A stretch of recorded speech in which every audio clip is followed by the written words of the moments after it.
साथियों, आज हम माननीय सुप्रीम कोर्ट का बहुत महत्वपूर्ण निर्णय बताने जा रहे हैं। केस डिटेल है बी जयराज बनाम आंध्र प्रदेश राज्य। निर्णय 28 मार्च 2014 को हुआ है। आपराधिक अपील संख्या 696/2014 है।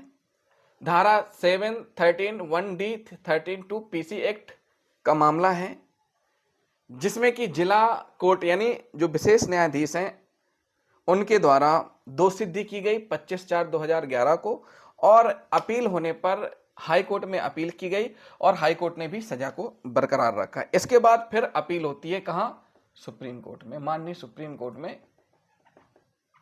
याचिका करता है, यानी जो अपील करता है उनके द्वारा अपील कहां की जाती है? सुप्रीम कोर्ट में। अब साथियों, केस यानी मामले के तथ्य क्या है ये जानना बहुत महत्वपूर्ण है। यानी जो मामला है उसके तथ्य क्या है ये हम आपको अभियोजन के अनुसार, यानी जो शिकायत है, जो चार्जशीट, उसके अनुसार हम आपको बताएंगे।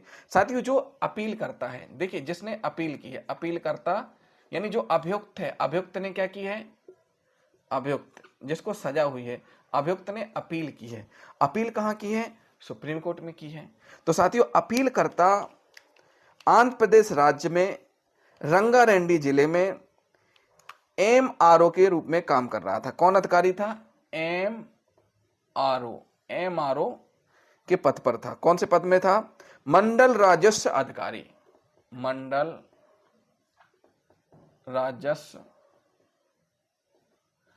राजस्व अधिकारी था। उसके बाद होता क्या है? शिकायतकर्ता जो है, जिसने शिकायत की है, किसके खिलाफ? हम मामला अभियोजन के अनुसार बता रहे हैं। अभियोजन की जो मामला है, चार्जशीट है, उसके अनुसार बता रहे हैं कि जो अभियुक्त है MRO मंडल राजस्व अधिकारी है हैदराबाद में, और जिसने शिकायत की है, शिकायतकर्ता जो मामले का शिकायत करता है, शिकायतकर्ता ने क्या आरोप लगाया है ये भी हम आपको बताते हैं। शिकायतकर्ता की उचित मूल्य की दुकान है। क्या है? एक उचित मूल्य की दुकान है। शिकायतकर्ता की उचित मूल्य की दुकान है। साथियों, 8/11/1995 8/11/1995 की बात है। कब की बात है? 8/11/1995 की बात है, जो शिकायतकर्ता ने आरोप लगाया कि, शिकायतकर्ता ने क्या आरोप लगाया कि नवंबर 1995 के महीने के लिए अपनी दुकान के खिलाफ आवश्यक वस्तुओं की रिहाई के लिए जो आरोपी अपील करता है उससे संपर्क किया। मतलब जो मंडल राजस्व अधिकारी है, इससे शिकायतकर्ता ने संपर्क किया 1995 में नवंबर महीने में। कब? 1995 में नवंबर महीने में संपर्क किया, और जो भी उसका सामान था उसकी रिहाई के लिए उससे संपर्क किया।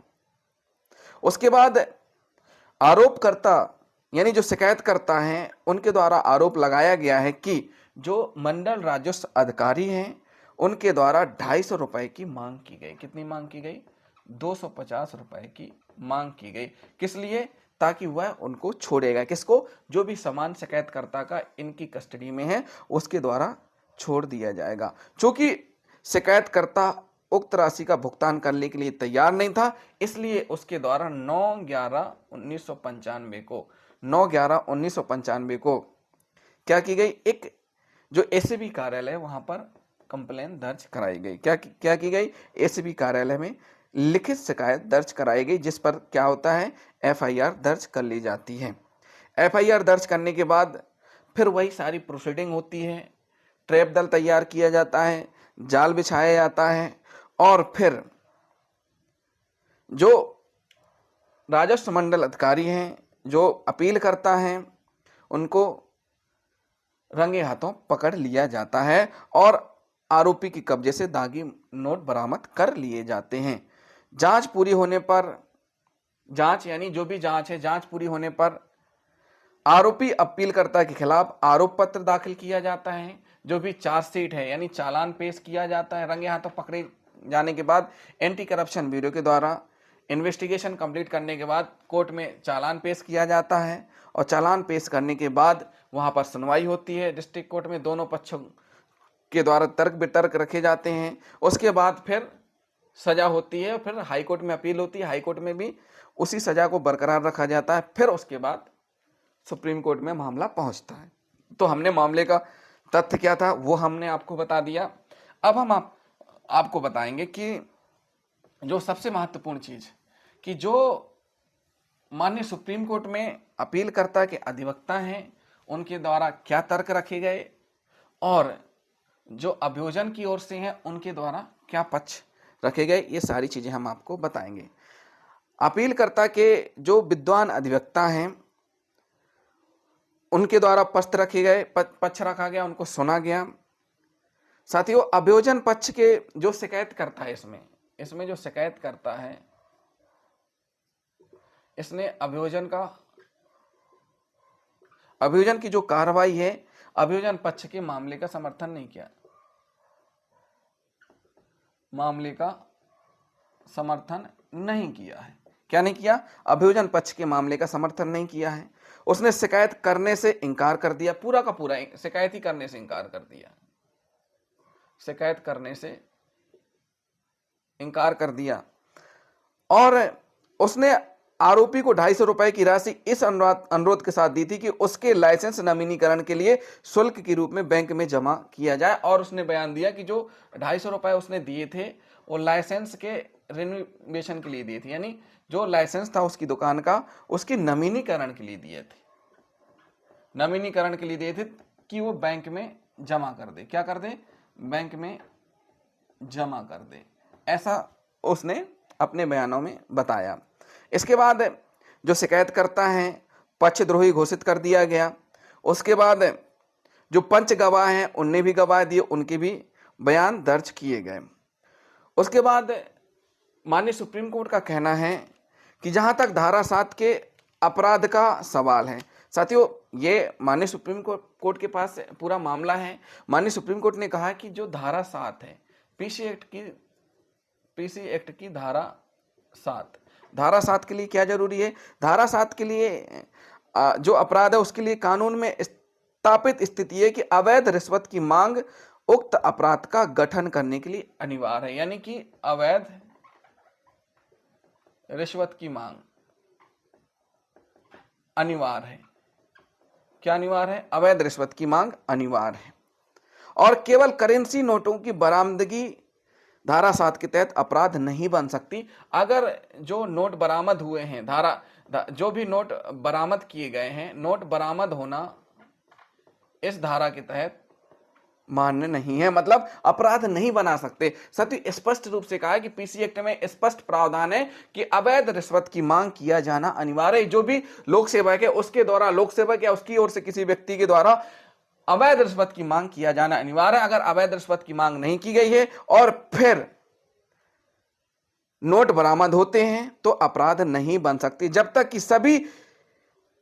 यह सभी उचित संदेह से परे साबित ना हो जाए कि आरोपी ने स्वेच्छा से पैसे स्वीकार किए। नोट बरामद होना पर्याप्त नहीं माना गया अपराध के लिए, जब तक ये जो नोट हैं ये कैसे? स्वेच्छा से और रिश्वत राशि समझते हुए किसके द्वारा? लोक सेवक के द्वारा स्वीकार ना किए गए हों। अगर लोक सेवक द्वारा जो रिश्वत राशि स्वेच्छा से स्वीकार किए गए हैं तो भी फिर माना जाएगा कि उसने अपराध किया है। अगर आरोपी ने स्वेच्छा से पैसे, जब तक साबित ना हो जाए, जब तक यह साबित ना हो जाए तब तक अपराध नहीं बन सकता। उपरोक्त स्थिति के अनुसार न्यायालय के कई निर्णयों में संक्षेप रूप में प्रस्तुत किया गया है। जैसे ऐसे बहुत से जजमेंट हैं पहले के, जैसे एक जजमेंट है सीएम शर्मा बनाम आंध्र प्रदेश, सीएम शर्मा बनाम आंध्र प्रदेश राज्य का एक मामला है। और एक मामला और है सीएम गिरीश बाबू बनाम सीबीआई। दो ऐसे केस हैं कि निर्णय का संदर्भ दिया जा सकता है। उसके बाद वर्तमान मामले में माननीय सुप्रीम कोर्ट ने कहा कि वर्तमान मामले में जहां तक आरोपी द्वारा की गई मांग का सवाल है, जो वर्तमान मामला है, वर्तमान मामले में माननीय सुप्रीम कोर्ट ने कहा है कि जो आरोपी है, जो अधिकारी है लोक सेवक, वर्तमान मामले में जहां तक आरोपी द्वारा की गई मांग का सवाल है, शिकायतकर्ता ने अभियोजन पक्ष के मामले का समर्थन नहीं किया है। तो साथियों जो शिकायत करता है उसने समर्थन नहीं किया है, शिकायतकर्ता के द्वारा समर्थन नहीं किया गया है। क्या नहीं किया गया है? शिकायतकर्ता के द्वारा समर्थन नहीं किया गया है। अभियोजन पक्ष ने उस समय मौजूद किसी अन्य गवाह की जांच नहीं की जब शिकायतकर्ता द्वारा कथित तौर पर आरोपी को पैसे सौंपे गए थे। मतलब जब रुपए उसको दिए गए थे आरोपी को, उससे संबंधित जो भी अन्य गवाह हैं उनको उनके बयान नहीं करवाए गए, नहीं बयान दर्ज किए गए हैं। जैसे मान लीजिए ये कार्यालय है, ये घटना स्थल है, यहाँ पर आरोपी, यहाँ पर शिकायत करता है, इसने रुपए दिया और 1 2 3 4 जो भी अन्य लोग मौजूद हैं वो भी मौजूद हैं, उनके बयान दर्ज नहीं कराए गए हैं, या कोई भी ऐसे गवाह नहीं है जो इस बात की पुष्टि करें कि रुपए दिए गए हैं, ताकि यह साबित हो सके कि आरोपी द्वारा की गई किसी मांग के तहत यह पैसे दिए गए थे। यानी जो आरोपी को रुपए दिए गए हैं वह ये चीज साबित हो सके कि उसके द्वारा मांग किए जाने पर ही रुपए दिए गए हैं। जब शिकायतकर्ता ने खुद ही अपनी प्रारंभिक शिकायत में कही गई बातों से इंकार कर दिया, जब शिकायतकर्ता ने खुद ही अपनी जो बातें हैं उनसे इंकार कर दिया है, तो साथियों इसी प्रकार जहां तक अधिनियम की धारा, माननीय न्यायालय ने कहा है कि जो अधिनियम की धारा पीसी एक्ट की धारा 20, पीसी एक्ट की धारा 20 है, पीसी एक्ट की धारा 20 के तहत अनुमेय अनुमान का सवाल है। यानी जो अवधारणा की जाती है अनुमेय अनुमान, अनुमेय अनुमान का सवाल है, जो अनुमेय अनुमान का सवाल है, ऐसा अनुमेय अनुमान केवल धारा 7 के तहत अपराध के संबंध में हो सकता है, ना कि अधिनियम की धारा 13(1)(d), 13(2) के तहत अपराधों के संबंध में। साथियों जो धारा 20 है इसका जो अनुमेय अनुमान है धारा 7 पीसी एक्ट के तहत हो सकता है, ना कि धारा 13(1)(2) पीसी एक्ट के तहत। माननीय सुप्रीम कोर्ट ने कहा है किसी भी मामले में अवैध परितोषण की स्वीकृति के सबूत पर अधिनियम की धारा 20 के तहत अनुमान लगाया जाता है। यानी जो धारा 20 है, 20 के तहत जब अनुमान कब लगाया जाता है? जब स्वीकृति होती है, स्वीकृति के तहत ही अनुमान लगाया जाता है। यानी कब लगाया जाता है? जब अवैध परितोषण की स्वीकृति होती है, यानी कि अवैध परितोषण की स्वीकृति के सबूत के पर ही अधिनियम की धारा 20 के तहत अनुमान लगाया जाता है। किस चीज की स्वीकृति? अवैध परितोषण की स्वीकृति के संबंध में ही धारा 20 का अनुमान लगाया जाता है। किसी भी मामले में कैसे? किसी भी मामले में अवैध परितोषण की स्वीकृति के सबूत पर ही अधिनियम की धारा 20 के तहत अनुमान लगाया जा सकता है। ऐसा परितोषण किसी अधिकारी को कार्य करने से मना करने के लिए प्राप्त किया गया था। यानी जो अवैध परितोषण है कार्य करने के लिए और कार्य नहीं करने के लिए क्या किया गया था? प्राप्त किया गया था। अवैध परितोषण की स्वीकृति का सबूत तभी मिल सकता है जब मांग का सबूत हो। यानी जो स्वीकृति का सबूत कब हो सकता है? जब मांग का सबूत हो। साथियों स्वीकृति का सबूत कब होगा? जब मांग का सबूत हो। अगर मांग का सबूत ही नहीं है तो स्वीकृति का सबूत फिर नहीं रहेगा। साथियों स्पष्ट कहा माननीय सुप्रीम कोर्ट ने कि अवैध परितोषण की स्वीकृति का सबूत तभी मिल सकता है, अवैध परितोषण की जो स्वीकृति है उसका सबूत तभी मिल सकता है जब मांग का सबूत हो। चूंकि वर्तमान मामले में इसका अभाव है, जो वर्तमान मामला है इसमें किस चीज का अभाव है? इस चीज का अभाव है। साथियों स्पष्ट माननीय न्यायालय ने कहा है, यह नोट करने वाली बात है, माननीय न्यायालय ने कहा है कि अवैध परितोषण की स्वीकृति का सबूत तब मिल सकता है जब मांग का सबूत हो, और वर्तमान मामले में मांग का सबूत नहीं है। क्यों? क्योंकि शिकायतकर्ता ने अभियोजन का समर्थन नहीं किया है।